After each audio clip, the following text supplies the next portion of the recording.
Hi, everyone. Chelsea. Let's see. What's up? Yeah, Let's make sure we're live on Amazon Live. We'll check it. Happy Prime Day, everybody. Happy Prime Day. Oh, we are live. Look at us. Look at that. Hi, everyone. How we doing out there? Say hello. Talk in the chats. Let's go. Talk to us. Gee, are you excited? We just talked about this literally right before we went live. Yes. Our game plan is to go over 100-day plan. So if everyone at home tuning in wants to join in, you can get a regular like journal.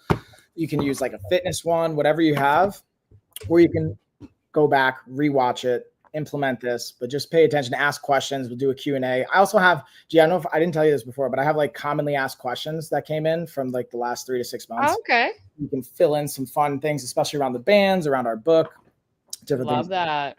What about you, G? Talk about some supplements. Yeah, so I figured I start off right off the bat with some like Mary Ruth stuff. So in case you guys don't know, Mary Ruth has like for Prime Day 30 up to 33, I think. Oh, actually some are 40% off. Let me take that back. Some are 40% off with an additional coupon for you to use on top of that. So altogether you get 40 to 50% off with BA July Prime, okay?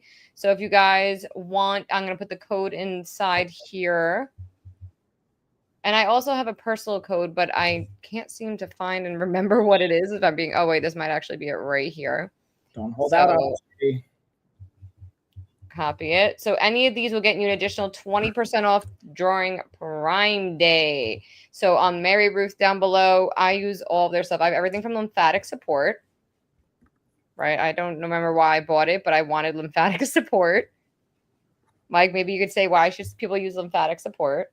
Yeah, so usually you can associate, or I associate lymphatic stimulation from movement. So whether it's like walking or other types of low to high impact movement or even exercise, but that's going to stimulate our system to like move fluid or just help support it. And then there's, yeah, Luda, what's up, dude? I see you in the chat.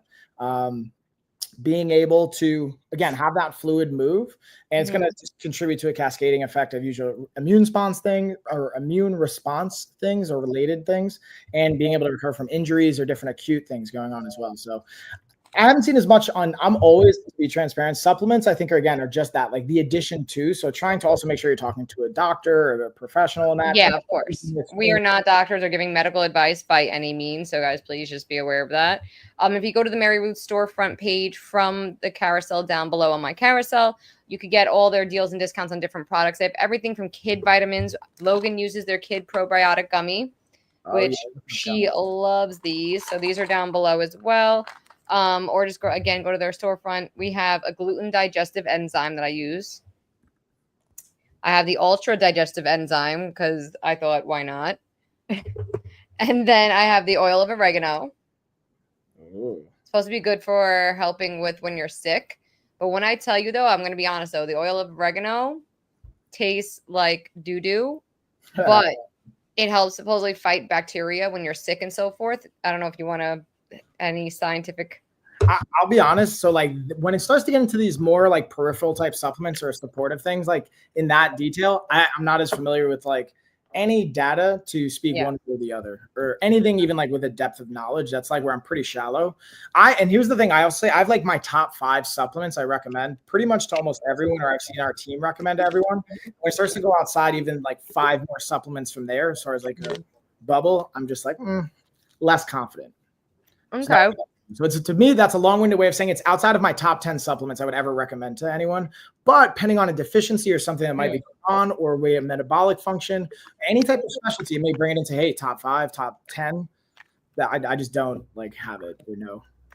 Well, this is I just popped in because I love the way they taste. They're women's multivitamin gummies. So they have everything from liquid to gummies to drops. So depending on how you like it, they also have obviously regular standard pills. But they also have probiotics. I love their turmeric probiotic. Nice. So that I feel like helps with my bloating a little bit. I feel like it like definitely just helps with that like stomach gut. And then I also take their B12 complex drops. Nice. So Yeah, it's a complex, so it has B6, B12, and biotin. So these are like stuff like I take. This is just supposed to help with gluten digestive. So if you're eating a lot of pasta, it's supposed to help break it down so you feel a little less harsh on the stomach. And then I got the ultra digestive enzymes here that have magnesium, calcium, B12, B6. Electrolytes. Is that what that is? Magnesium and the potassium, I think, if that's what the two. Thiamine. Thiamin. Yeah, or there's no E. Oh, well, thiamine, I think is. Yeah, and then manganese. Oh, manganese, nice. What's that? That's a great question. It's not an electrolyte, but it's a micronutrient. But honestly, it's like actual metabolic functions. I'd have to look in again because like some of them are again outside of my top 10, and manganese is one of those that I like. But the multivitamin, that's like top 5 for me. That's like usually number 1. So that one I can add a little bit more to. But from a manganese, like I don't even know. Like it's not electrolyte. That like it's a micronutrient, it's like another vitamin or mineral. Well, as you can see, guys, I love Mary Roots. I swear by them. Eat, breathe, sleep them. I really, really, really love that they give you so many options. And I use their liquid hair vitamin, and it made my hair grow back so much fuller once I had my daughter. So like I really, really recommend. And again, everything is anywhere between 20 or even some of them are 15 all the way up to 35% off with the codes I put in the chat or on my side in the chat, an additional 20% off. So guys, get them on Prime Day while you can. Yeah, and even just for that, like again, definitely recommend the digestive enzymes to help from your gut. That's another one of our top 5. So all those are great. And I've used Mary Ruth before too, and I definitely will be in my list of like recommended brands that I've like not ever seen.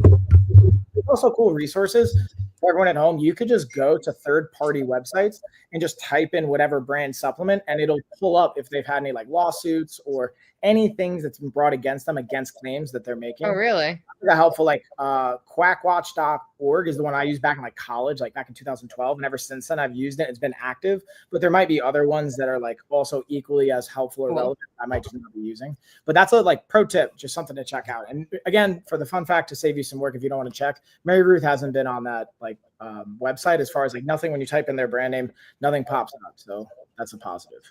Love it. And guys, I will be going live again either. I don't know if I'm going to do it tomorrow. We have to film tomorrow, but I think I'm going to do another Prime Day stream probably on Thursday, maybe tomorrow night or Thursday during the day. Nice. So just stay tuned. How can people, like for everyone that's watching now that maybe they're unfamiliar, follow? There's also a cool reminder feature too for any one of the individual live streams. When you schedule them, you can just like set a reminder to it. Guys, go to ours, and again, Mike is right over here. You can see him. If you go to the Amazon Live homepage, you'll see both of our pages. I'm Real Mom Stuff. He is Coach Mike. So, guys, make sure to follow because then you'll be able to get notifications when we are live. So yeah. So talk about your stuff, Mike. So let's dive into it. So we also have a really cool kind of fun just announcement for Prime Week. We have a couple things. We've just basically decided to have each one of our Kindle versions of our books. We have 3 books right now. They're all going to be free for the next 5 days or until 4 days.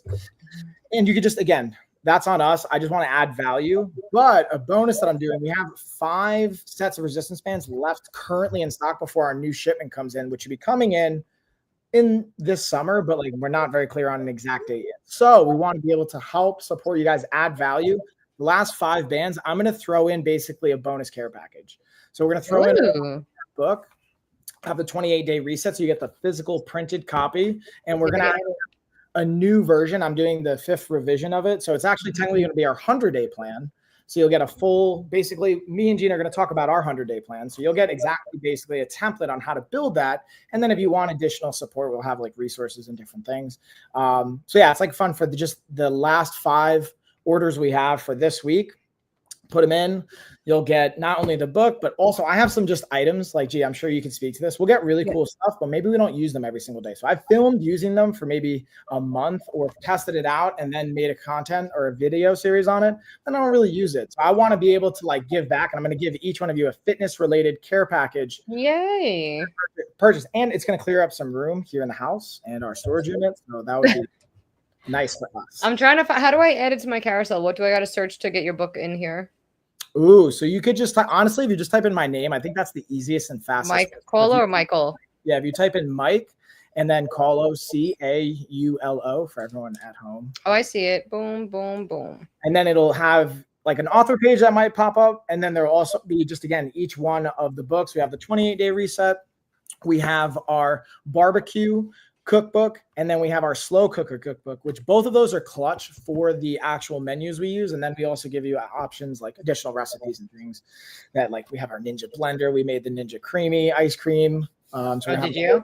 Dessert. So that's another thing we have coming too. So if you guys have requests or like recommendations, like we're gonna do a dessert one. I want to do a Ninja creamy, do like Reese's peanut butter cup variations, like all that kind of stuff.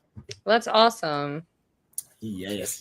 So that's kind of what's going down over here as far as the product side. And I just put some other products in the carousel that are brands that I've worked with, the stuff I either recently got, like the CMOS, but now they sent not only more CMOS, because I actually use it too. Like I was genuinely surprised by the flavor and consistency of it, but now they have gummies and other ways to ingest it. For whatever reason, texture, it just doesn't work for you. So I thought that was kind of cool, but not going to really go into all of them. I figured I'll just leave those up. And if anyone has questions, just let us know in the chat or let me know, and I'll gladly speak to them. But you can find all the deals too. Actually, one I want to do, this is going to be a fun check. I haven't done this live. What? And it's a new grip test that I got that we use for our original diagnostics with people. And it's a cool, this is what, like $20. It's a so low barrier entry kind of a thing, or like low cost. Why do you need to know your grip?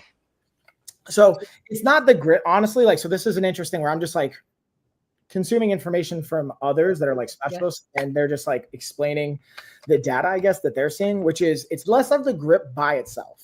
And what the grip is usually connected to is an overall level of strength and health and wellness that is connected to a longer quality of life. So not only just living longer, but the quality of your life to a certain standard is measured. So you can have like independent living. So if you're living at a home, it's not going to be considered the same quality of life as you living by yourself in your own place and like not having to worry about stuff like that.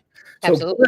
In testing it and seeing where you're at is a connector to that. So it's kind of cool. And then it's also like, again, if you think about if you fall and you get hurt, being able to grab and pull yourself up or having certain base levels of strength become functionally important. I've fallen and I can't get up. So it's just cool. Like you can like squeeze it. I think my max was 100 and I hurt my shoulders. And now it's maybe down to 90.6.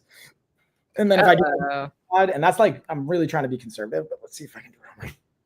And it depends on how you do it. If you want to like curl it up, you want to press this. I've seen people do it different ways and have different like levels. Yes, this is drastic at 78.4. So look at the difference between my right and left. Even though my right's injured, I'm substantially stronger. And also this is how I know for sure I have nerve damage on my left side, besides tests showing me.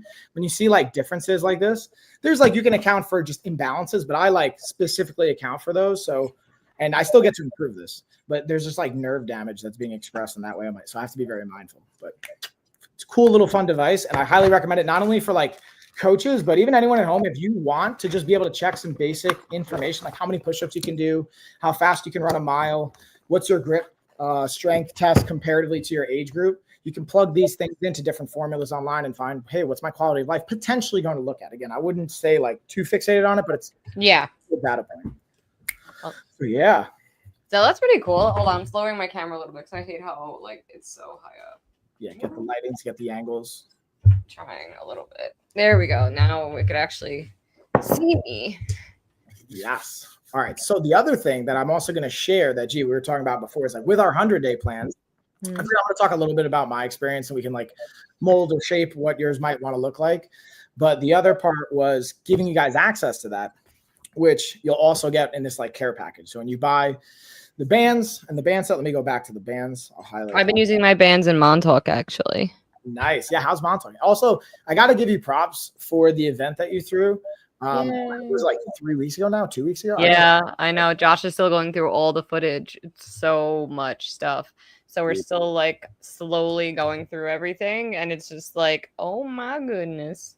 Yeah, I can imagine. Yeah, that's why like you like basically put it together in like a month. And it was just like really not even. I think it was like technically like less than a month. It was because we remember, Kara, we were talking about it was when you said it with the timeline for being able to travel. Yeah. And it was literally like a day, less than like 30 days. It was like 29 days. Yeah. timing and performance. So I just want to give you props and like kudos. Thank you. I appreciate that. Speaking of, even with the bands and the books, to be able to do a giveaway, to do like a nice like fitness class. And I also wanted to show everyone before we start going even into the plan, like the reason why I'm so pro bands, why I even wanted to like be involved in producing these and like getting them out, is because first off, just look at the spacing of this. If we compare it to the book, it's like height and width, not like a huge difference. Obviously, there's obviously a thickness component. That planned component. But yeah, the goal and the whole purpose of how we packaged it was we wanted it to be like 12 by 18 or less. And being able to then have it be less than like 10 pounds to travel with, really it's just around 5, being able to travel with 400 pounds worth of resistance, and then being able to just anchor it to either doors or be able to do, like, there's, I think, a lot of value. And even like you literally traveled from North Carolina to New York with all those bands. Yeah, that's true. And I had like 50 of them. Yeah, I had like over a dozen of those bad boys. And we had like, yeah. So the point being, it's a really like great bang for your buck. So I figured not only just the packaging, but then so you can see the quality and like how thick and dense and durable the like long loop bands can be. We have both long and the short loop. So that we have, again, if you want to work on like booty builder style, quote unquote techniques, there's particular ones that I find people associate to like that. So not only having a long loop, but being able to have our short loop and having them in a varying degree. I'm trying to find them on my, I know I had your bands on my, that nice little QR code on my fitness list. Yeah. And they're just like, again, so we have this range that will go from extra light all the way up to extremely strong and challenging. So you get a nice varying degree and you can progress them along. So combining this, I even like to do it for like accessory work or warm up, cool down, or like mobility. There's so many applications to it that make it really versatile. But again, having both the long and the short loops, we could literally do an entire bodies workout with just either one of those. Having them both, that's why I wanted to package these together, because people are saying, hey, Mike, I could be making more money, honestly, like individually selling this stuff versus packaging it together. I just thought it was like the better just value and way to do it. I agree. So, I feel like you're selling them individually, you lose all the benefits. Yeah, and you can still like, again, have some like there's ways, but it's just not the entire package, not in the same way. So I think it's just, and then we can always have accessories we like add on to. Like I have different types of grips that you can apply to it. You can hook it up to bars or different add-ons, but having that just being able to literally a grab and go package I can throw in with like, even if I don't check anything, if I'm just carry on flying, let's say up to New York for the weekend or for a couple days, like I can just have my bands, my laptop, and some basic stuff, and I'm good to go in like my backpack. And I'm traveling. So yeah, that's, I think, a really helpful part. And this is something you can build even like our 100-day plan around. Like we have variations for people that are either traveling or just won't have access to gyms and things like that. We're like, hey, it's still accessible in a 100-day plan to like lose 20 to 30 pounds of body fat and put on 3 to 5 pounds of muscle, pending on, again, all the other controllable variables, but having adequate resistance and being able to apply it properly, you could totally do it with this set. That's awesome. See, I like it. It's easy because like I literally go on the deck when I'm in Montauk and I sit there and I'm like stretching and like doing my workout. I do my squats, the overhead ones that you showed me. I got to get better. I need to learn a little bit more movements. But I feel like it's so easy to travel with. Yeah, and I think to your point, being able to make it as accessible as possible, but also like, because this is a common theme that I've also, this came up in the Q&A part that I'll just like kind of sprinkle in here because it's relevant, was a lot of questions would be around, hey, how long do I have to work out or schedule for like banded workouts and different things? And just with the entire book, the 28-day reset, like how much time and energy do I have to like apply to this? So I've even had people start with like 5 minutes a day. Yeah. Aggressively build it. It's about being able to create a sustainable base. So even if that means we got to go minute by minute, that's a more sustainable, which is just hard, honestly, in the beginning, especially when we want to have results, right? And you want to get their buy-in and you want to like try and get that. Well, I'd rather do 5 minutes every day than not do any at all. You know what I mean? Yeah. But what's a fascinating thing I've seen from now, like coaching in a variety of spectrums, is seeing different people's predisposition to like needing it to look a certain way or wanting like, hey, it's not at least 45 minutes of like really sweating and I'm like almost about to pass out. It's not even worth it to me. Like, yeah, no, 100%. Everything in between. So that's what I think is cool too, to just notice, observe that and be like, all right, how can we make it as accessible as possible for each of these aspects of it where we have control? Yeah, of course. No, I think definitely those things make it so much easier to do it. And my thing is like I've been able to do like even just a 10-minute workout outside, like that to me is better than doing nothing, especially where I'm at a point where now I want to like make sure I'm maintaining myself more than losing weight. So to me, just whatever I can do. And like my friend out there has been doing running. So there's no gyms in Montauk. So you have to run, bike, jog, walk. The resistance bands are the only way to get your workout in. So that's a key. And I think knowing, again, access, this is another fun nuance part of program. I'm just going to go into like a slight tangent, but then I'll bring it back. Yeah, go ahead. And the tangent is there's a nuanced part to programming that I don't think a lot of people understand unless you're like a coach and you've been doing it for a long enough period of time or in certain environments, which is if let's say I'm writing you a program, but I have no idea how your workout space is laid out or designed, like visually. I might design a workout program that doesn't factor for things being on two opposite ends of the gym or the space. And it doesn't become very efficient to go supersetting from one to the other. Or if you're in a gym space, you have to factor for like, okay, where are they occupied spaces and where is it the most busy? And during what time of day is my client going? What do I have to factor for? So I think point being is like other people deal with that stuff. So versions of that are like, hey, guess what? This is specifically for this type of scenario that can become really accessible. So that's kind of the bringing it back. Talk about the bands, but Gia, so I want to like kind of ask questions around your 100-day plan. We can get as specific or vague as you want to, but I thought that would be a fun way. And then I can even, if it helps, give an example of what I did for my 100-day plan and where I'm at. Because I'm at like basically just. I was gonna say, where are you at with yours? I'm like a week past phase 1. So I break it up into 3 phases: phase 1, 2, 3, and it's roughly 4 weeks of each phase. It's technically 14 weeks, so it would be slightly off, but that gives 2 weeks of like wiggle room at the end because 3 phases of 4 weeks is 12 weeks, 2 week, kind of in case things don't work out as planned. Needless to say, being able to look at phase 1 first and then review, which is where I'm at now. So we'll get into that and then make adjustments for the next 2 phases becomes helpful. And overall, like the health goal was a body recomposition focus. So I had metrics and data around like, okay, what are the things I can work towards in the short term? Like, hey, I want to add 20% to certain lifts. I want to see my grip strength increase. That was specifically one I put in. So being able to have a tool around it. I want to work on my VO2 max. I want it to go up by at least 1 point or 2 points, or there's a couple of different checkpoints along the way. And I actually ended up getting hurt because this was one thing I indirectly accounted for, but I didn't directly specifically prioritize, which was normally in my training phase and where my like training is at right now. Yeah. I will work in a particular program twice a year, which is focusing on my neck and my shoulders and my upper back, my thoracic spine. It's a lot of like upper rotation dynamics. And if I don't consistently work at least twice a year, my injury risk drastically goes up. And this is really where I didn't prioritize the injury prevention component that I know about myself over my other goals, which were way more juicier and exciting, which was like get this much stronger, add this much more muscle, take advantage of like recovery and all these other aspects. So anyways, I pushed it a little too hard. So I have a shoulder injury that I'm recovering from. But the point is still lowered body fat, still lost over 10 pounds, and working towards and still at pace for the body composition goal that I can control. At least I'm focusing on my recovery. Like now I'm like, how bad is the injury? Is it like? I didn't get it officially done. So I'm actually going to go to get an MRI or an x-ray first. Ideally tomorrow. I'm going to go see a doctor tomorrow. Then hopefully they'll be able to do an x-ray in the actual office and I can take that to get an MRI. But in the meantime, it's been enough pain and discomfort. I know my body enough to know now that like, I also saw one of my other doctors and they were like, yeah, you should definitely take time off. We don't have to have official diagnosis.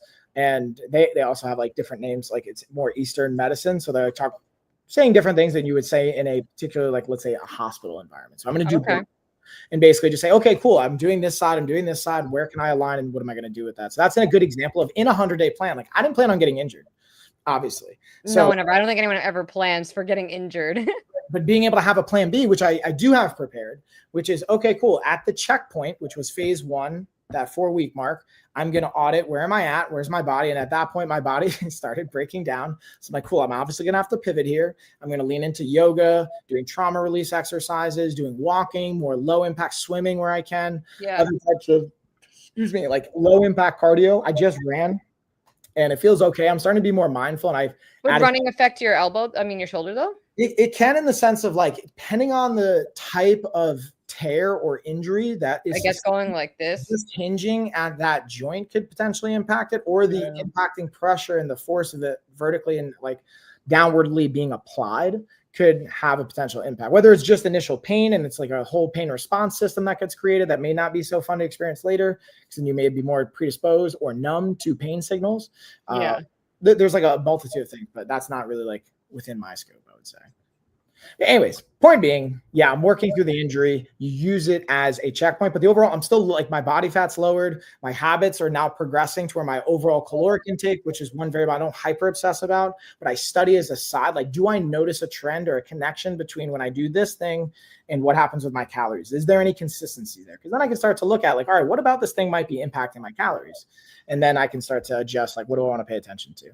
But yeah, that's one aspect. The other part was we even had some like consumer debt. So I'm like, hey, I want to have no consumer debt by the end of these 100 days. Like, that's just like we can have other types of like loan debt for the business or homes or against cars, potential assets or things that can generate value or hold a sense of value. But like consumer-based things and things like that are like, all right, we don't want to have any carrying debt.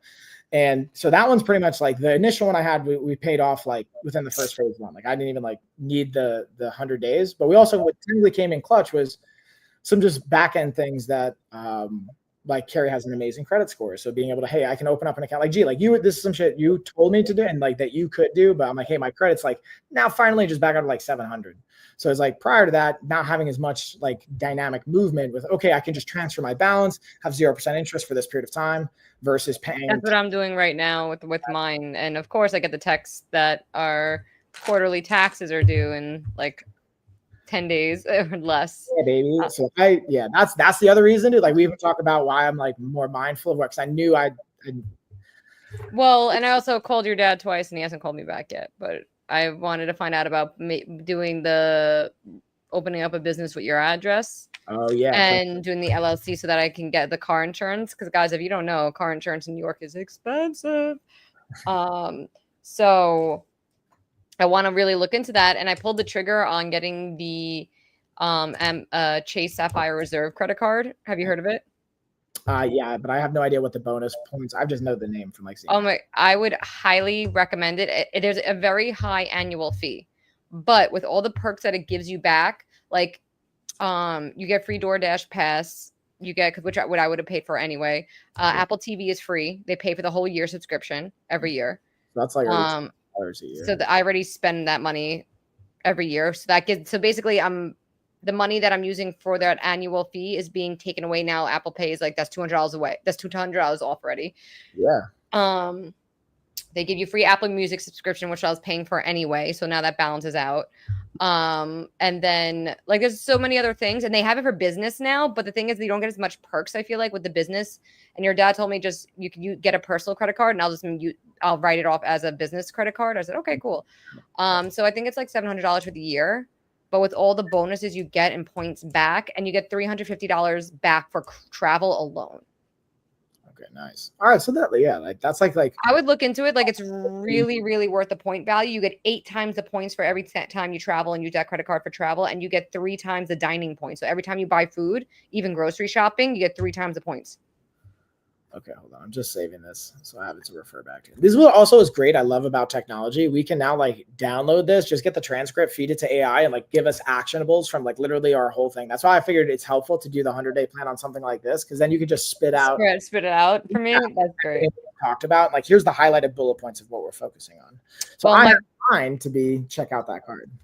You should honestly, like, because if you have other credit cards and you just stop using them and use this one instead, the point value you get for returning it back and then like using it towards travel, and you get if you do decide to get it, I can give you a referral link, and I get 100,000 points. You get 100,000 points.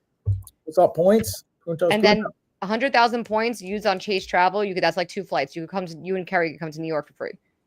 Carrie, when I go to New York. Or wherever you want to go. It doesn't have to be New York, but you know what I mean. I actually didn't get the 100,000 bonus points for the sign up because I already have a Chase Sapphire card. I didn't know once you have one, you don't get even if it's a different level, you can't get. I'm like, whatever, fine. But if you sign up, then I'll get the 100,000 bonus. Yeah. So just let me know first, because I'll give you the referral link. Yeah, and just make sure I got you. Okay, so that was like the other part. We talked about that actionable. Yeah. Then there was, because we had 5 topics. We don't have to cover the details of all 5, but I'll just give you like basic templates. Okay. So we did body recomposition, or I did, and then personal consumer debt. Also did relationship with all the girls, like Carrie and all the kids. I want to have a level 10 relationship. So like I obviously can't control all the dynamics at play, but focusing on what I can control. That's like the key, the template of all of this. And then also with the business, we had a business goal, which I'm probably like, transparently, it was a very lofty goal, which I'll just share with you guys. It's 200,000 in net gross or a net profit. Yeah, Mike has these crazy numbers over 100 days, right? Yeah. So like that's the outcome goal that we're working towards. Now, what I break it down to in these 100-day plans, if I then see, this is another thing I've noticed with like myself, that's also common with ADHD, which is an interesting, like just like parallel, is a misrepresentation of time for projects or like projections of time. So if I think like, okay, this project's going to be done within 100 days, it's like you're looking at like 2 years. Or whatever the thing is, or vice versa. It could be on the other extreme end of the spectrum, or like just being dialed in. But I notice I have super aggressive timelines, but I use them as like, it's creating a sense of urgency. That's like one of the main factors for like ADHD brain. There's usually 3, right? So it's like, we work better under timelines, or we procrastinate to the last second. That's it. So we have timelines, then we have new and novelty. So like new stuff, right? Like new experiences, new places, like traveling in general is like a great thing, especially for that. And then personal interest and passion. So if like, all right, I can leverage this where it's like not only timeline, but how am I interested in it? And then like, how is it new or creating a new experience that like sets up, which is also fun, which I noticed with like in the fitness space, it's cool to tackle different populations or subsets of people, because it's like, you can figure out a system, but then it's like new stuff and it's still around personal interest that I have. So I'm like, oh, this is so good. So anyways, okay, that was the business goal.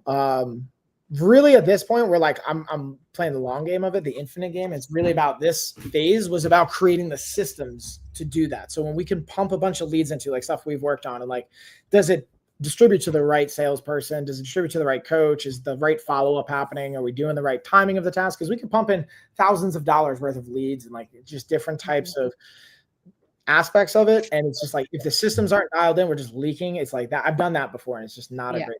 So I'm like, I'll even take longer, but I like aggressive deadlines. So that's the business part. And then there was a creative component, which is kind of tied in, which is basically taking this 28-day book and turning it into like a 100-day book series of everything we're talking about. So how do you take like 5 different areas you want to focus on in your life, turn it over the next 100 days into realized like life? Okay. So that's basically where phase 1's at, pretty much like on checkpoint for all of them. I actually finished editing the book already. Oh, did you? Yeah, it's already all like, so like what I did was I did it kind of old school. I saw like Tonya do this. I'm like, all right, that's a pro move, Tonya. I see you. Like going into the actual like book and just writing and like even drawing out visual representation. So then I can actually, basically I'm going to like feed it through an AI and like a VA and just basically take actionables to update it based with, and I already have recorded a new mod, like a whole video series. So I'm going to launch like a continuing education on this whole thing. Okay. So that's already all filmed. Like it's all the pieces are pretty like on pace. So anyways, that's that. Now we take how we look at this and we apply it for you, G. So thinking about if you even want to go to one area of your life, and whatever area we want to pick around, we just shoot 100 days out and then we reverse it from there. Really, if you want to get deep into it, we go 10 years out and then we systematically reverse it 5 years out, 2 years out, 1 year out, 100 days out. And then we keep doing the 100 days until you get to the 10-year, whatever the mark is. That's crazy. But yeah, it's like an that's a little intense. But it's once you get it dialed in, you start to learn the systems. You're doing it anyway. You're literally like living every day. You might as well start to like plan for it. To some extent, sorry, excuse me. You know, like you're gonna be showing up, right? Unless you don't plan on like. That's the other crazy thing. The last thing I'm gonna rant on is like, I heard this quote somewhere along the coaching journey, which was, every day you wake up, you just like reaffirm you're undefeated in life. So you're waking up, because every day you didn't wake up, or every day you could have not woke up, right? Like you could So every day you woke up, you're already like undefeated. Life hasn't taken you out, or like, you know, you haven't lost out, or however you know, you're alive. You're like, I get it. 365 days a year times 37, 34, 30, like however many years we want to go. And then boom, you're that many in O, which is pretty cool. So funny. Anyway, so yeah, because someone was talking about how they couldn't be an undefeated fighter. I'm like, actually, you are the epitome of undefeated fighter because you're alive right now. So you've literally. I hate you. Which is sometimes gets the response. So yeah, what area do you want to look at? And then what does that look like 100 days from now? I would definitely say the biggest things is that I want to, like, I guess, work on in the next 100 days is finances or debt. And then I would say maintaining my health. Because now I'm no longer going to be on the Ozempic anymore. So that's like kind of scary. Okay. I'd like to have our debt paid off in the next 100 days. Okay. Boom. Realistically. And then we go health. So that was the other one you said, right? So it's finance. Health, yes, maintaining it. Like, because I can already feel the 2 or 3 pounds. I know it's only 2 or 3 pounds, but I already see a difference in like how my body's functioning now that I'm like off it a little bit. And whereas before I didn't need to focus on as much working out, now I know I need to. Oh yeah, baby. Okay.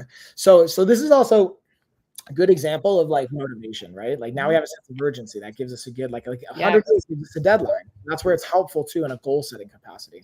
And again, the idea, even why we do 100 days, and I won't go too far into the weeds here, but this is valuable, is there's ideally a varying sweet spot, but ideally a sweet spot, right? With how long a goal is going to be tasked out or how accessible it feels in time. Because if I said 10 years from now, if I guaranteed something like that might be motivating, but 10 years is a long time out, right?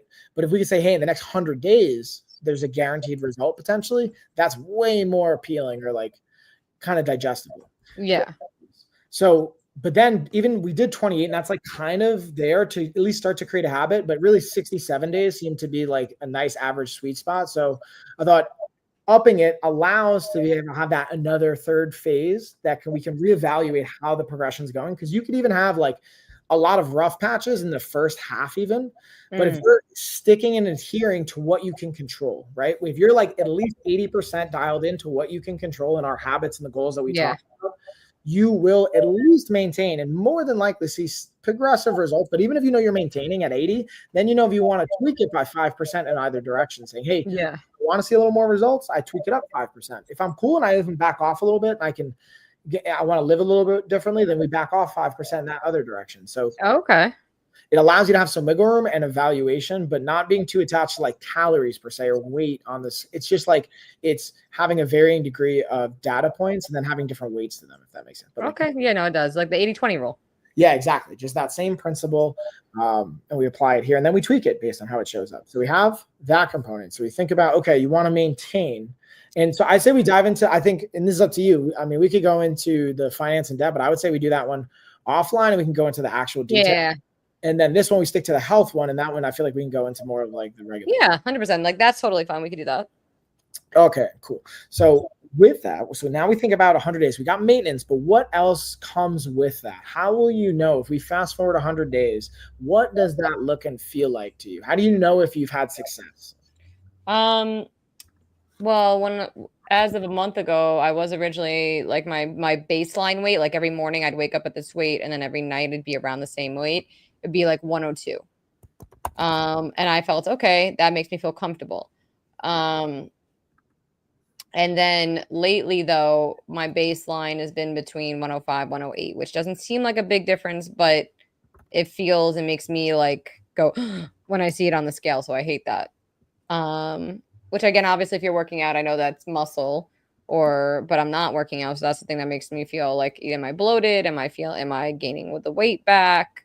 And stuff like that. So it's just being self-conscious and I'm eating, I would like to say I'm eating pretty decent. But I'm also okay gaining a little bit of muscle. Like, again, I'm okay with strength training. I would like to feel a little bit stronger, a little bit more defined. Like that's okay too. So like, I'm trying not to do it by a number, but that's around about how I know, like, I feel like success is that if I feel like I'm still fitting in my clothes, I'm still seeing those low numbers, or, if I'm working out and I know I'm gaining muscle, then at least I know that it's muscle and not fat. Okay, that's super helpful. So can I share some things that jumped out at me just to make sure I'm hearing what you're saying? Because like this is what I've learned, by the way, for everyone who's been watching too. Always ask one of two things in my humble. You can word it however kindly or unkindly you want to, but I think these two questions are like key. What did you hear me say? Or what do you think I said? Some version of like what do you think I said might sound a little bit different than like, hey, what are you hearing me say right now? Or what is your take? I don't know. Like, there's a varying degree of ways to word this. We're just checking, or on the other side, practicing like, hey, what I'm hearing you say is, because I've definitely misinterpreted before, or also been spot on too. So yeah, so having that not only goal, one of the other things that you talked about, so I'm curious if we want to look at any data on this, not right now, but in general, track it. And another variable is you mentioned wanting to gain muscle, being okay with that, and also how it'll feel. So we can also use, that's not a super heavy like number-based thing, is just using photos for yourself, like with Josh, and like just being able to say, hey, like we're just documenting this, and then you can cross-reference later to see what do you know like, and then you can have that as another dynamic.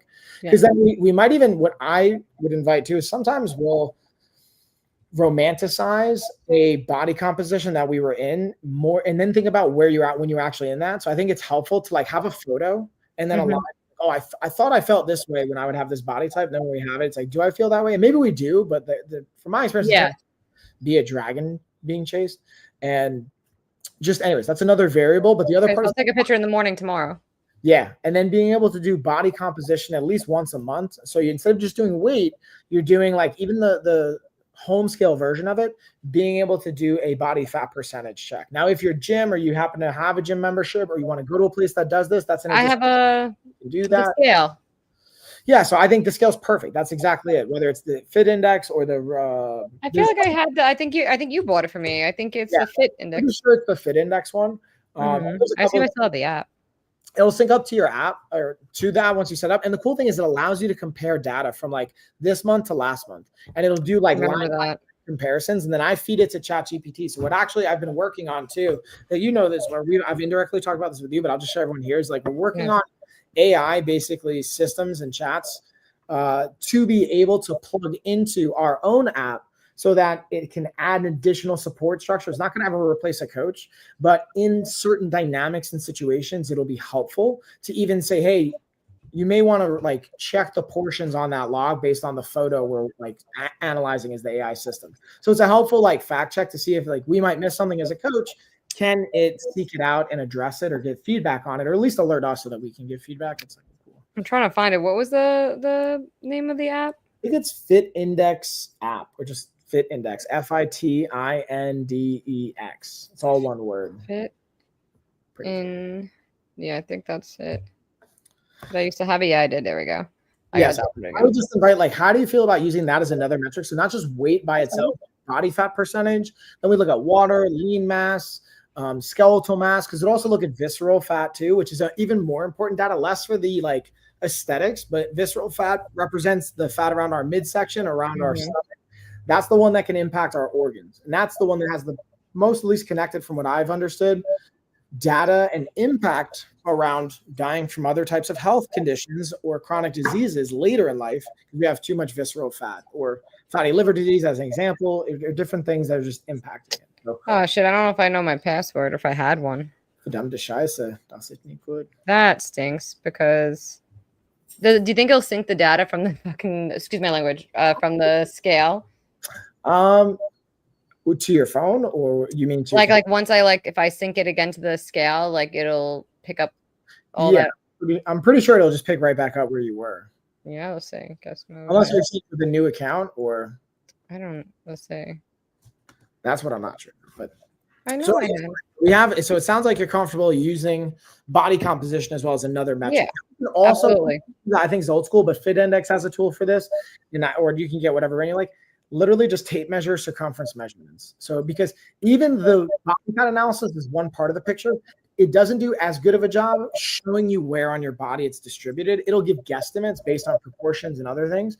And the more expensive versions can give a little bit more of a detailed insight, but really being able to have the circumference measurements help somewhat cover a gap there a little bit. Seeing like, if, for example, you're losing body fat, gaining muscle, and you see your arms growing and your legs growing, you know that you're seeing a growth there, and there's whatever. Which I'm okay with.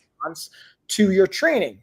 But if we see, hey, I lost weight, but I'm also losing circumference on my arms and legs and gaining a circumference on my waist, but I lost weight, Is that something that we want? And maybe it is, maybe it isn't, but I'm just saying it's another aspect we can consider. Be like, ooh, you know what?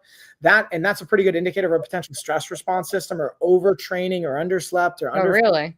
Well, some dynamic of where there's a heightened stress. And this is my anecdotal speculative experience. This isn't like medical insight here, but just speculating that would be a dynamic. So anyways, I'm able to get into it now. Logan is I reset my password. So anyways, so you do that, and then I'll like pick at. So we fast forward 100 days out. You don't necessarily have a body fat percentage you want to be at, but what we can do is you can take a picture of yourself, and then you can just look at where you might have had that body composition and compare the photo. And then we can say, okay, we can use a guesstimate on how much body fat we may want to work towards, but that's just another metric we'll use. So metric circumference and full body fat. So circumference and full body. Okay. Remember password. Yes. Log on. And then what we would basically do is over the next 100 days, we have 3 phases. So in 4 weeks, we'll do a check-in. And what we want to look at is less about your weight, more about what can you control. So what does your food look like? What you're going into your body as far as nutrition, hydration, supplementation, medication, whatever's going in. Even this is a more nuanced one I hadn't paid as much of attention to until very recently because of Carrie. But even what we're putting on our skin, like if someone was taking like putting different lotion on, I wouldn't ask for it. But now I'm like, okay, to that point of our skin's our biggest organ and it's like absorbing it and taking it in. I even want to see like what kind of topical stuff we're using. So that again is just a helpful point for you to pay attention to and to just like look at. And then we can start to say, all right, which one of those feels accessible to work on? So now which one of those is going to give us the greatest result? That can be a thing we consider. But which one of these feels most accessible for me to work on right now? Let's get a win early, even if it's not going to directly reflect on the scale yet. But if it's something we can feel good about and saying, hey, I'm doing this and I'm building momentum, that's a good thing to celebrate early. And then and that's why we timed the 28-day reset the way we did. The first week is the hardest week. So you see the biggest drop off, but it gives you the biggest bang for your buck. So if you can make it through that first week, you're going to see it completely through. Like I can speak with confidence to that. So oh, it does have all my weight. I was weighing myself like every day. What's wrong with me? But now it's every month. Sorry, that's once a month. If you stayed on to see if it checked your body composition too. Can I click it to see? You should be able to click on any date, and if it has additional data, it'll like have a little. I think it does. Yeah, BMI. I was 27% fat. God damn. All right. So when was that? That was in February 2024. Feb 2024. I was 130 pounds and 31% body fat. God damn. What was it? 131 or 130 pounds? I was 130.2 pounds and 30.1% body fat. Should I go and jump on the scale right now, see what I am right now? 30.1. I mean, if you want to, you can. It's going to be off, but at least it gives us something to look at. Like, hold on, talk to the people. All right, people. So we're going to walk through what we're doing here. So what I'm basically doing is we're, again, exploring what are the things that we can measure and control.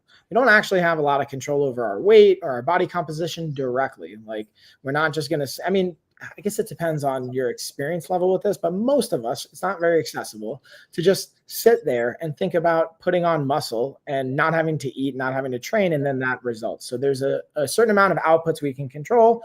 How much am I training? How's my sleep, stretching, mobility, then nutrition, stress management, et cetera, et cetera. Those are the outputs we focus on. And then what helps is knowing with our body composition, if we specifically want to just lower body fat, we don't care as much about the muscle. There's different strategies we can approach, not only with a calorie deficit, but with types of training.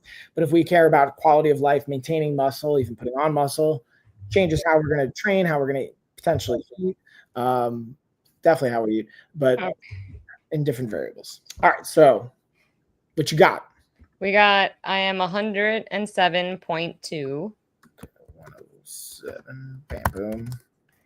I am 23.0% body fat. 0. My BMI is 21.6. Yeah, I'll be honest. I really BMI is kind of a throwaway number for me. I don't even like notate it, to be honest. I understand why they do it. And here's my understanding of why they do it is BMI is a baseline number you can compare in a large scale group to get a representation of where it is for general risk factors of like different types of conditions or dynamics. Like that. So if you see like outliers, like, all right, that's trouble because just statistically the impact there, but the big center is like less weight to it. But even then, like, yeah, the more important to me is body fat percentage and visceral fat. Those are the two that are like the money things to track amongst other things. So like what I'm notating is we can think about, honestly, body fat percentage wise, I would agree with maintaining. So that I think is a pretty clutch one. About the body fat percentage? You said maintain? Yeah, I would say 20. I mean, really, like, I'm going to look up for your age group. It's like under 25 is like pretty good. Remember, I'm also 4'11". Yeah.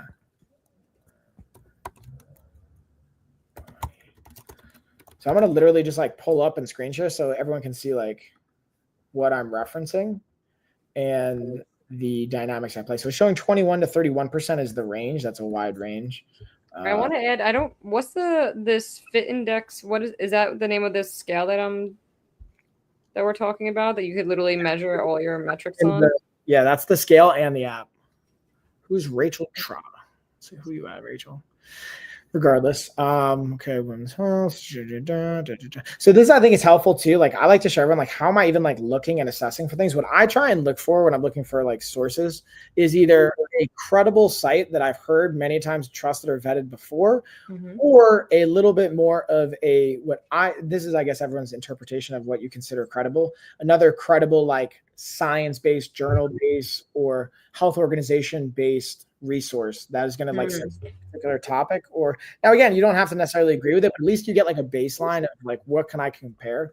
So women's body fat range and it'll give us because the reason I put in age is like because it gives a decent breakdown. So it's essential fat, like so really getting lower than this range is like you're risking death is what that means. But again, agreed to athletes. Also, hold on, I just saw the chat. I missed a question I want to help. I don't know my specs. I'm 5'11". You're almost at 6 foot. I say 6 foot. What's a book hack? Who is on your chat? Yeah. Super. I'm just laughing at what they're saying. But yeah, that's great data. And then what you got for, I would say weight and body composition too. So going back, look at the ranges. So being able to then go to athlete, that's even still an interesting range split, which I get. So even here, you're in that fitness level. So the point in this breakdown, I would say that we can distinguish is impact on quality of life. The interesting thing about athletes, I think there's a misconception for a lot of people that athletes are healthy. And for the most part, most of them are. There's an interesting dynamic. Oh yeah, trust me, I know about that. Yeah. So I would say already the range you're in is in that like kind of sweet spot. So you don't really need to focus on necessarily like doing anything besides, to your point, maintaining, unless you know like, hey, I really just want to gain muscle and I want to I would be very happy when I say gain muscle, I would just like to tone. Like I still feel like even though I lost the weight, it's a little flabby, you know, I would like to make sure my stomach stays a little flatter. And you know, it's like, again, I felt really great when I was waking up and I was like 105. Like honestly, like 102, I could live without being 102, but it was great feeling that 10, like I don't think I've seen myself on the scale at 107 even at night in a year and a half since I started. So I think this is also like a really helpful practice or opportunity is to like surrendering an idea of attachment of our own self and the scale, which this gets into a deeper thing. We don't have to really get into. It still has like value to represent, like hold space for like whatever you're feeling. And again, this is like me just talking to you. This isn't my coaching hat on right now. Yeah. But being able to saying like, all right, cool. How's that serving me? Or what can I do with that? And then being able to somewhat detach from it and then focus on the things we do have control over. Now, it can be a good, like, hey, it's trying to bring light or insight to something, while also not holding our value inherently connected to it. Yeah. And this is just me projecting my own stuff here. But I feel like you know, I don't want to see that number keep going up. That's my problem. Like if I stayed at 107, I'd probably be okay with life, you know, and I'm not going to cry about it, you know. But if I see myself starting to go over 110, I think I'd really like start feeling really shitty. So you kind of have a choice here. We could go into a route where I like dive into this more because there's a lot of variables to that. In my opinion, who am I to decide what your life is though, or your mind, but just from an outside observation. Or we just go more into the like, hey, the action plan takeaways from this, because we're almost at an hour and I could rant for like an hour about some of the I know you can. So it's, you know, options of how do we want to approach it. I want to not gain any more weight, so whatever we can do for that. Okay, not gain any more weight. Okay. So when you say that, what does that really mean though? Because what if I just literally put 5 pounds of muscle on your frame in all the right areas? Okay. Yes, that is okay. I don't want to get fat. Okay, so you don't want to gain any fat, so you actually worded it very importantly, and I don't think I did a good job of you don't want to get fat, but you didn't say you don't want to gain fat. So you could tell, like, because what will most likely here, I'm just gonna be honest with you. Yeah. When you're first putting on muscle, like we do this in phases so that we can gain a little bit of fat while we're gaining muscle, and then we taper off the fat from the muscle and maintain as much of that muscle as possible in these phases. We position the phases on like how our body can respond. Hi, Alan. How are you? Thank you for joining. Yeah, Alan. Alan just wrote in the chat, hi, Gina and Mike. Nice. What's up? What's up? But why do I have to gain fat? Ideally you don't have to, but I guess technically you do, in the sense of to actually gain muscle, you want to be in a relative calorie surplus, to put it simply. There's a lot of contributing factors, but just to be sound, the most inherently safe environment for you to gain muscle is going to be close to a calorie surplus, if not at that. So that means you're taking in more than you're burning so that your body can recover as quickly as possible and shape it in the areas we want it to, or recover in the ways we want to. But then as our body gets acclimated to the training, we can change it. And the cool thing is when we first start training again, because you haven't trained a little bit, you A, have muscle memory, but B, you have more sensitivity to the stimulus because it's been a block of time. Okay. Which is actually, I'm kind of almost, that's the one thing I am excited from when I'm back from my injury, is when I go back to work out, like I'll be that much more sensitive to all the exercises. So I'll get like a really like, hopefully good bang for my buck from like my first couple of workouts. It's going to be awesome. Okay. So, but Michael, if I get fat, I'm going to blame you. Do not let me get fat. How about this? You are going to do great. And you're going to trust, and I'm going to trust. And we're just going to make sure that we make the adjustments when needed. And you're going to be golden. I'm really excited, actually. So here's the phase 1 first part is we're going to dial in. So we fast forward out 100 days. You want to maintain where you're at, maybe put on a couple of pounds of muscle. I think that's all very realistic. Like even 3 to 5 pounds, very realistic in this window, just because I've seen your body before. Yeah. When you're training phase versus even just like now living a good life, like, and just handling things that you can control, you will be able to put on muscle quite quickly, so long as we're sleeping and some of the other things. But the point is phase 1, let's say we just want to get the routine. That's really to me, the first phase is just like getting here. So I want to, at the end of this, ideally get into the rhythm that we want to shoot for a sustainable life. So when you think about that, I could tell you objectively what that looks like, which is 3 to 5 times of resistance training and high intensity training per week for at least 30 minutes each. Okay. So like trying to get like 150 minutes, which is like, it's kind of like a vague standard without a lot of specificity, but that's like a reference point we can use, and then get more narrative, like, okay, what does that look like? And then we also added maybe some cardiovascular training. I was gonna say, can I go for walks and runs? Yeah, and then I like doing that when I'm in Montauk.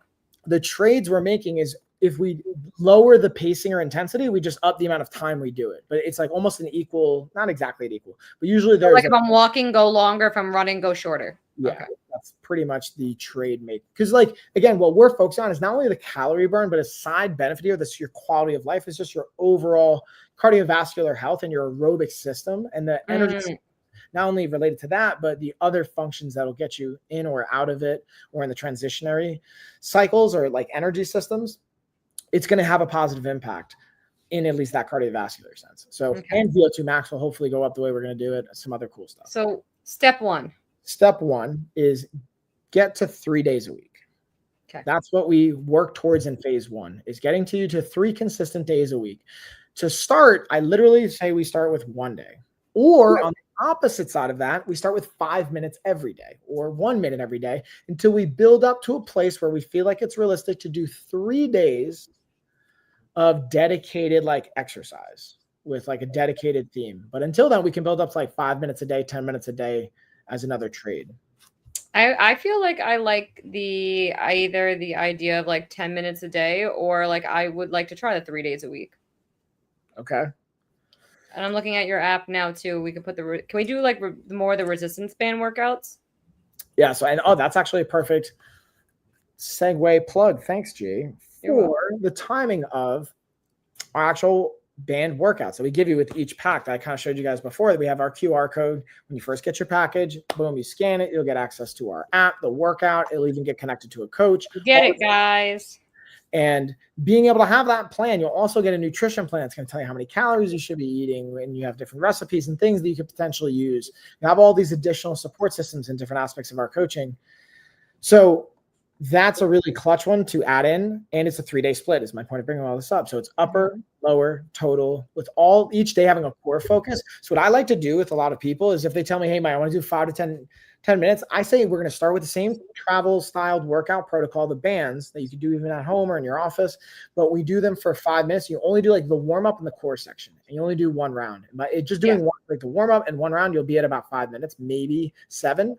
And then if you want to add and you're like, all right, I got a little bit of time, okay, cool, we can go to 9 or 10 minutes. We add in a second round from the warm up to doing our core set. And then when we're good with that, then we can start adding in the actual workout phase, which is maybe 10 minutes, 15 minutes, depending on how we want to work the circuits and cycles and sets. Okay. So it becomes quite that. It's like not going to ever be more than 30 minutes for that particular program setup. So it's at a cap 30 minutes 3 times a week. And then we have other things we'll progress you towards. Like what I would like to work you towards ultimately by the end of the phase 3 is 5 days a week of planned intentional training for at least 30 minutes. 3 of those being resistance training, and then 2 of those being utility days. We cycle between aerobic, mobility, like functional kind of stuff that's addressing maybe injuries or anything that's like a area we want to focus on. You have like a utility day for that. So you have dedicated like strength training kind of base. And then we have these like additional 2 days that are utility we can rotate. And we then have 2 days off that are ideally just active recovery. But that's what we're working towards at the end of the phase. And by the I want to feel stronger too. Like that'd be like a goal of mine as well. Like I want to feel stronger and healthier too. Because the Josh lately, like even the both of us, like I'm so tired all the time. And I don't know if that's anything to do with the weight loss or coming off the Ozempic or anything like that or anything. But like my energy levels, like I hit a wall every day where like I literally napped on my couch for 30 minutes before our live. Because like I was so tired, and I get these headaches. Like I don't know, I call them tired headaches. Maybe that's not normal, but like when you're so tired that like your head starts hurting, you need to lay down.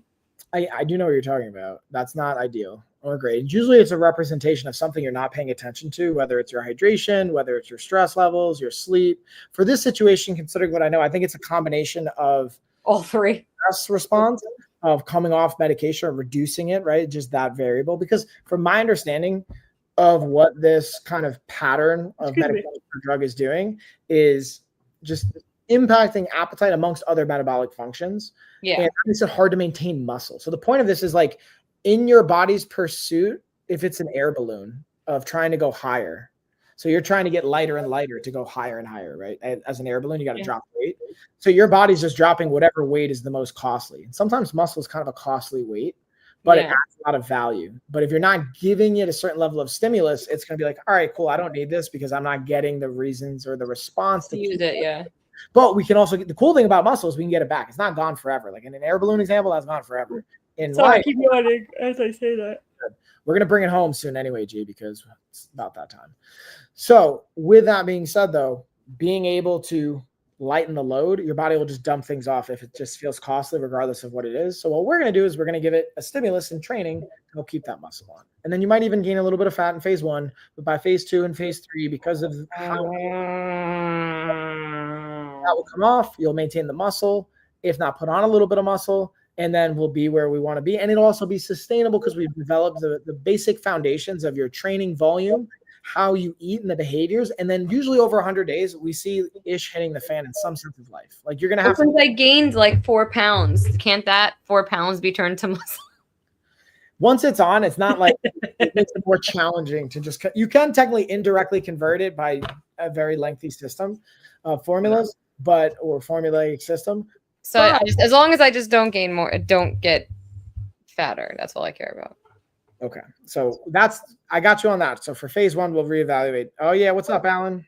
Hi, Alan. Garden is a great exercise. Favorite exercise, French press. Nice. That's actually a good one. And we actually, on a completely different topic, we do have a garden hose that we just got in that I'm going to install and make a shoppable video on because we needed it. Our hose had like a hole. So we'll get that done. But anyways, so basically that's the plan, G, from the training piece of it.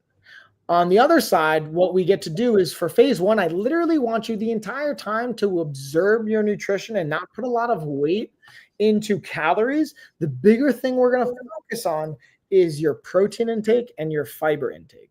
And fiber on. I focused on, honestly, since I've been on the Ozempic and I'm trying not to get back into my old habits, is not calorie count. Like, honestly, I'm just more of aware of healthy choices. Like, I know by looking at a plate, like, this is good for me and not good for me, technically. Like, you know what's up.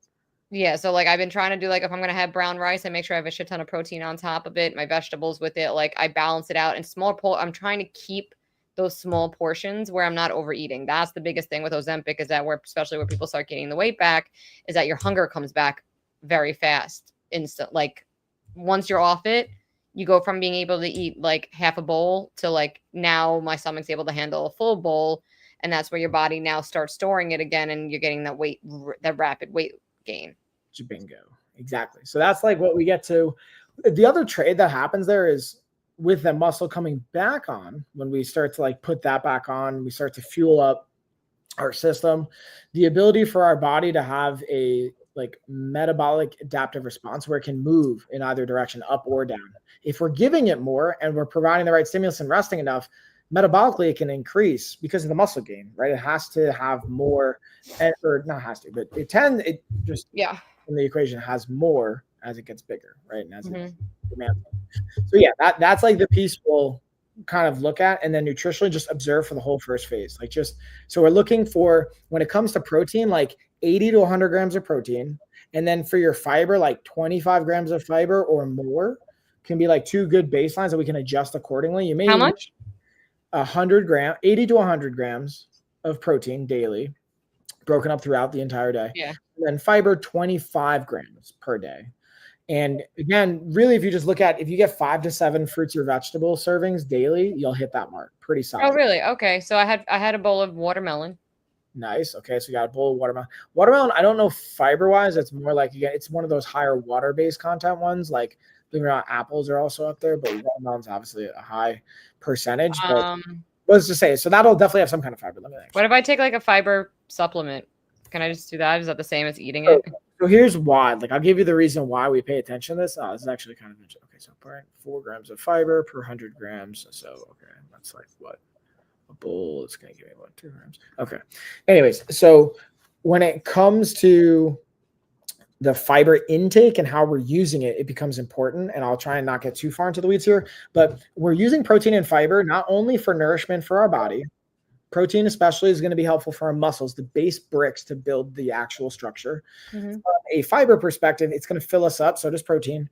But really, the other thing we care about fiber, getting it from a good source, ideally food versus supplement. We can supplement with it, but I would get like 20% of it from supplements, no more than that.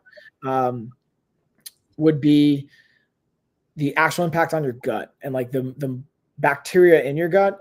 It'll feed off of that, versus also it'll feed off of certain sugars or other types of food that get processed down, will flourish one direction or another, a multitude of things contributing to it. So fiber is going to also help good bacteria we want to grow in our system. That's a positive. Oh, I have some kimchi in the refrigerator. Maybe I'm going to go have some kimchi. Yogurt, kefir, like whatever, however we can go through that. And that's like another part in our book. We cover this, and there's another resource that you can have. So yeah, Alan, like I was saying, you've got the bands. We're doing a whole giveaway with that. If you get a set of bands, you'll get a book, and we'll throw in a bunch of books. But point being here, being able to have that kind of microbiome impact is beneficial from the fiber. Okay, I gotta look up what foods have more fiber in them. bio. Also, it just helps with feeling full. That's the other thing. As you come off Ozempic and as your body starts to go back to a different response pattern, it's probably going to be hungry. You're probably going to want to eat more. Yeah, trust me, I feel that, but I've been aware of it. Yeah, so if we could use protein and fiber to help keep you full and not overstimulate your stomach or stretch it, then that's going to also help throughout this process. Oh, avocados. Yeah, avocado. Oh, are you talking about for fiber? Yeah, that's actually a good part. I'm looking at it right now. 10 grams per cup. Yeah, get it. But then the trade we want to make too is like, I like to think ideally for like every 100 calories, it's like 1 gram of fiber or more. So if it's what is a cup of avocados though? That's 600 calories. I googled high fiber foods. I got to look up. That's the only trade you got to consider is my point. We don't want to count calories per se, but you do want to be mindful. Like if we're just eating things just for fiber and we're going out of our way, we might be taking away more. I mean, it's kind of hard if you're going to like intentionally try and eat more fiber and somehow like triple your like you could do it. The point being is you're going to get really full and it's not going to be super sustainable. Okay. Yeah. So chickpeas I eat, so that's good. Chia seeds, I like those in my. I gotta get more in my smoothies. I like beans. Raspberries are apparently really high. Whole wheat bread, pears, whole wheat bread, apples, quinoa. That's a great one. You can mix it like even just rice and beans is a great combo that I love as a base for like. I have like ground turkey right now, and we have rice. Technically, that's like an Asian stir fry, but I would throw beans in there anyway. I was just gonna say, like, I have some brown rice made that hopefully didn't go bad, so I'll go check on that and I'll have a little bit and